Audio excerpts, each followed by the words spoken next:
যতবারই যুদ্ধ ঘোষণা করেছে ততবারই পরাজয়ের তিক্ত স্বাদই পেয়েছে। জয়ের স্বাদ পায়নি সেই দেশ। 1947, 1965, 1971, 1999 পরপর হার।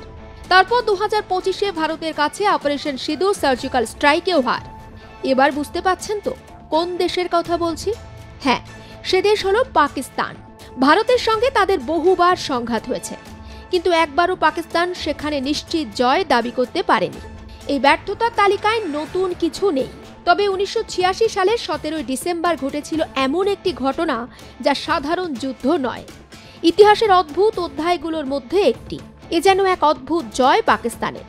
কারণ যুদ্ধের মাঠে যে প্রতিপক্ষের কাছে পাকিস্তান জয়লাভ করেছিল সে কোনো দেশ, সেনাবাহিনী বা আকাশপথের আক্রমণকারী ছিল না। সেখানে ছিল সাধারণ বুনো শুয়োর। হ্যাঁ, এমন এক গল্প যা শুনতে রসিকতা মনে হয়, কিন্তু এর পিছনে রয়েছে বাস্তব ঘটনার বিকৃতকর সত্যতা। ঘটনাটি ঘটেছিল 1986 সালের এক নিস্তব্ধ সন্ধ্যায় পাকিস্তানের অন্যতম গুরুত্বপূর্ণ সামরিক ঘাঁটি সারগোধা এয়ারবেসে। সেদিন পাকিস্তানে প্রথম সম্পূর্ণ নতুন F-16 ফাইটার জেটটি টেক অফের প্রস্তুতি নিচ্ছিল। তখনকার পাকিস্তান এয়ারফোর্সের গর্ব ছিল এই বিমান। $30 মিলিয়ন মূল্যের একটি সুপারসনিক যুদ্ধ বিমান, যা কিনা দেশটির সামরিক শক্তির প্রতীক। বিশ্বজুড়ে প্রশংসিত এই জেটের গতিশক্তি, আধুনিক প্রযুক্তি যা পাকিস্তানের কাছে ছিল অতুলনীয় গুরুত্বের একটি অংশ। কিন্তু প্রযুক্তি যতই আধুনিক হোক, প্রকৃতির অদৃশ্য শক্তি যে কোনো মুহূর্তে সব হিসাব নষ্ট করে দিতে পারে। সে কথাই যেন প্রমাণ করেছিল এই অবিশ্বাস্য ঘটনা। ঠিক কি ঘটেছিল? 1986 সালে পাকিস্তানের সারগোধা এয়ারবেসে এক অবিশ্বাস্য ঘটনা। পাকিস্তানের গর্ব $30 মিলিয়ন মূল্যের নতুন F-16 যুদ্ধবিমান টেক অফের প্রস্তুতি নিচ্ছিল। সেই সময় ঘটে এই ঘটনা। সবকিছু ঠিকঠাক চললেও হঠাৎ রানওয়েতে দৌড়ে আসে একটি বুনো শুয়োর। কৃষিজমি বা জঙ্গল থেকে পালিয়ে এসেছিল এই বুনো শুয়োর।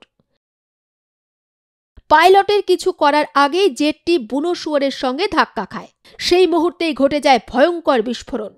ফাইটার জেটটি আগুনে পুড়ে সম্পূর্ণ ধ্বংস হয়ে যায়। এই ঘটনার 24 ঘন্টার মধ্যেই পাকিস্তান যুদ্ধের ঘোষণা করে।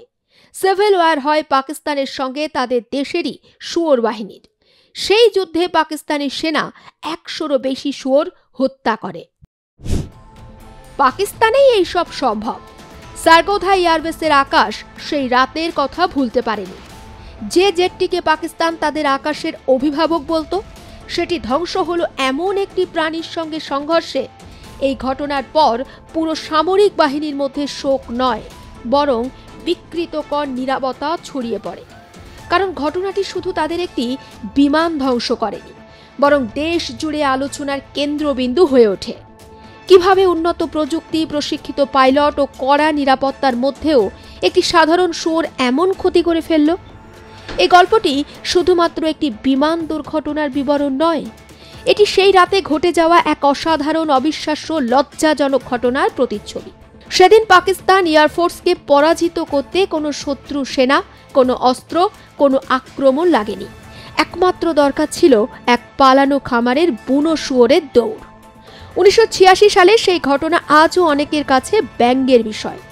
তবে এই ঘটনায় আমেরিকার সবচেয়ে ক্ষতি হয়েছিল, কারণ F-16 ছিল যুক্তরাষ্ট্রের তৈরি এবং দুদেশের সামরিক চুক্তির আওতায় সরবরাহ করা একটি ফাইটার বিমান।